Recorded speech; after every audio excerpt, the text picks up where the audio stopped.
இயேசுவில் என் அன்பு சகோதர சகோதரிகளே, ஆண்டவர் நாமத்திற்கு சோத்திரம். தினம் ஒரு ஜப வழியாக பேசிக்கொண்டிருப்பது உங்கள் அன்பு சகோதரன் பிரபு. எப்படிங்க இருக்கீங்க?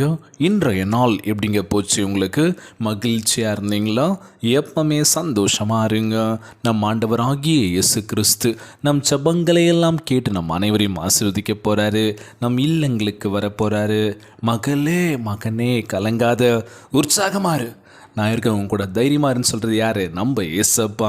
ஆம் என் அன்பு சகோதர சகோதரிகளே, இன்றைய நாளில் தவறான வழியை நோக்கி நம்ம பயணித்து கொண்டிருக்கின்றோம்ல. முதலாவது என்ன அப்படின்னா, அந்த போதை பழக்கம். எனக்கு இந்த போதையை ஏற்றுனா தான் பிரதர் நல்லா இருக்குது, நான் எங்கே இருக்குன்னே தெரியல, வேறு உலகத்துக்கு போன மாதிரி இருக்குது, எனக்கு போதைனா அவ்வளோ ரொம்ப பிடிக்கும். இன்றைக்கி ஒவ்வொரு விஷயம் பார்க்கும்போதும் முதலாவதாக இருக்கிற இடத்துல என்ன அப்படின்னா, இந்த மது பழக்கம், தப்பான விஷயங்கள், போதைக்கு அடிமையாக இருக்கிறது, இன்ஜெக்ஷன் போட்டிருக்கிறது, இதுதான் தப்பான விஷயத்துக்கு நிறைய பேர் இம்பார்ட்டன்ஸ் கொடுக்குறோமே தவிர நல்ல விஷயத்துக்கு நம்ம இம்பார்ட்டன்ஸ் கொடுக்குறோமா? இல்லவே இல்லை.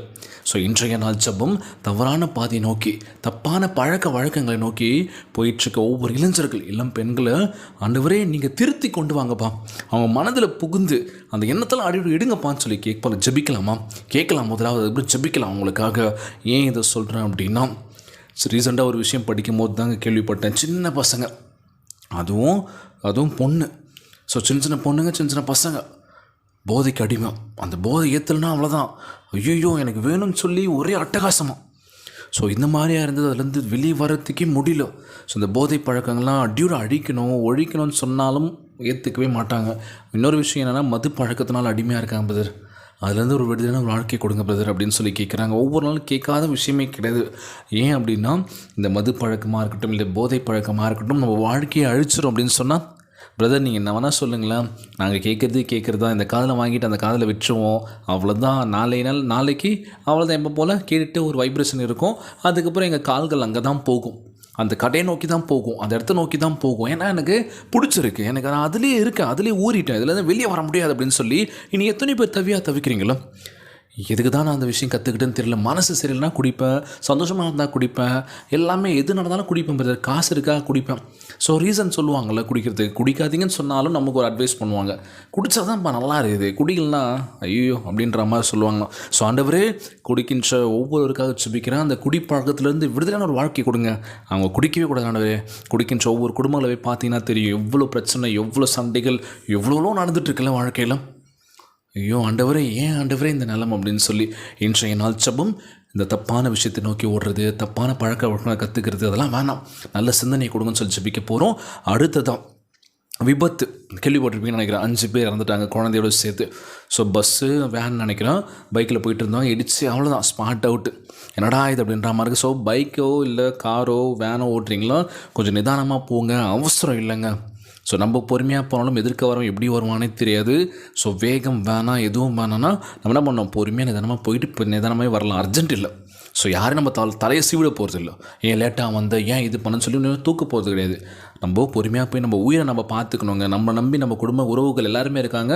ஸோ சேஃபாக ட்ரைவ் பண்ணுங்க. ஆண்டவரே, வாகனம் ஓட்டுகின்ற ஒவ்வொருவரையும் பார்த்துக்கோங்கப்பா, கவனமாக வண்டியை ஓட்டி செல்ல வேண்டும் என்று நீங்கள் துணையாக இருந்து பாதுகாத்து கொள்ள வேண்டும் என்று ஜெபிக்கிறேன். என் சமூகம் உனக்கு முன்பாக செல்லுன்னு சொல்லியிருக்கீங்க, நாங்கள் போகிற பாதையை நோக்கி நீங்கள் எங்களை பயணித்து கொண்டு விடுங்கப்பா, எஸ்ப்பான்னு சொல்லி கேட்கலாமா? கண்டிப்பாக கேளுங்க, கொடுப்பாருங்க, கவலைப்படாதீங்க. இன்றைய நாள் ஜெபம் உலகில் வாழ்கின்ற எல்லாருக்கும் நம்ம ஜெபிக்க போகிறோம். சோர்ந்து போகாதீங்க. கிறிஸ்துவை ஏற்றுக்கொள்ளும் போது உங்கள் வாழ்வு முற்றிலுமாக ஒரு ரூபமாக்கப்படும், உயிர்ப்பிக்கப்படும். உங்கள் வாழ்க்கையை கிறிஸ்துவுக்குள் அர்ப்பணித்து வாழுங்கள். நிச்சயமாய் வாழ்க்கையில் நீங்கள் மிகப்பெரிய உயரத்துக்கு போவீங்க. முதலாவது தப்பான விஷயங்கள், தப்பான பழக்க வழக்கத்துலேருந்து நீங்கள் வெளியே வந்துடாலே போதும், செம்மையாக இருக்கும் வாழ்க்கை. கண்டிப்பாக ட்ரை பண்ணி பாருங்கள், அதிலிருந்து வெளியே வந்துடுங்களா. அது மட்டும் இல்லாமல் ஒவ்வொரு நாள் ஜெபத்தை கேட்டுட்ருக்கேன். அன்பான உறவுகள் கமெண்ட் பண்ணுறேன். அன்பான உறவுகள், தாமஸ் பிரதர் எப்படி இருக்கீங்க, அப்புறம் தேவநாத் எப்படி இருக்கீங்க வேலூர்லேருந்து, அதுக்கப்புறம் பார்த்தீங்கன்னா உறவுகள் நிறைய பேர் இருக்கீங்க. ஒவ்வொரு பேர் சொன்னால் லிஸ்ட்டு பெருசாக போயிட்டுருக்கோம்.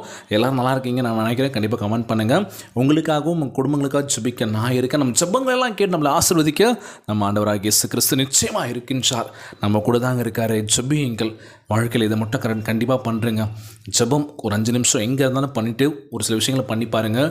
நீங்களே நீங்களே சாட்சி சொல்லுவீங்க பிரதர், நான் ஜெபிச்சா எனக்கு இந்த விஷயம் கிடச்சிது, கண்டிப்பாக நீங்கள் கமெண்ட்டில் சொல்லுவீங்க பாருங்கள். ஒரு சில பேருக்குலாம் நிறைய விஷயம் நடந்திருக்குல்ல, நம்முடைய வாழ்க்கையில் நடக்க போது. இன்றைய நாள் ஜெபம் ஜெபிப்போமா? எங்களை மிகவும் அதிகமாய் நேசிக்கின்ற அன்புள்ள ஆண்டவராகிய இயேசுவே, இன்றைய நாள் வாக்குறுதி வசனத்திற்காக நன்றி ராஜா.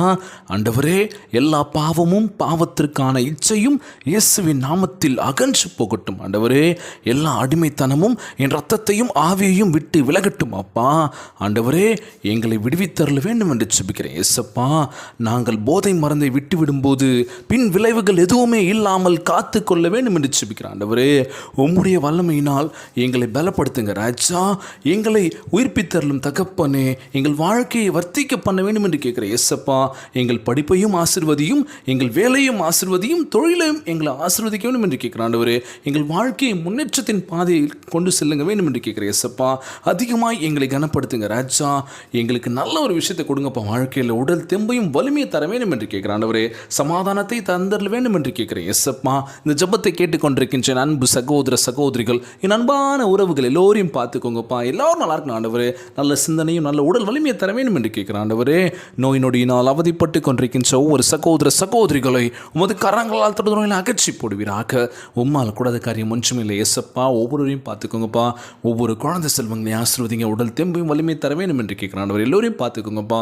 ஒவ்வொரு குடும்ப உறவுகள், கணவன் மனைவிக்குள்ள ஒற்றுமையை கொடுங்க, சமாதானத்தை கொடுக்க வேண்டும் என்று கேட்கிறேன். இயேசப்பா, எல்லோரும் நல்லா இருக்கணும்ப்பா. இன்றைய நாள் ஜெபம் இயேசுவின் விலையேற பெற்ற நாமத்தினாலே ஜெபிக்கின்றேன் நல்ல பிதாவே, ஆமேன் ஆமேன். இயேசுவுக்கே புகழ், இயேசுவுக்கே நன்றி. மரியே வாழ்க. God bless you all.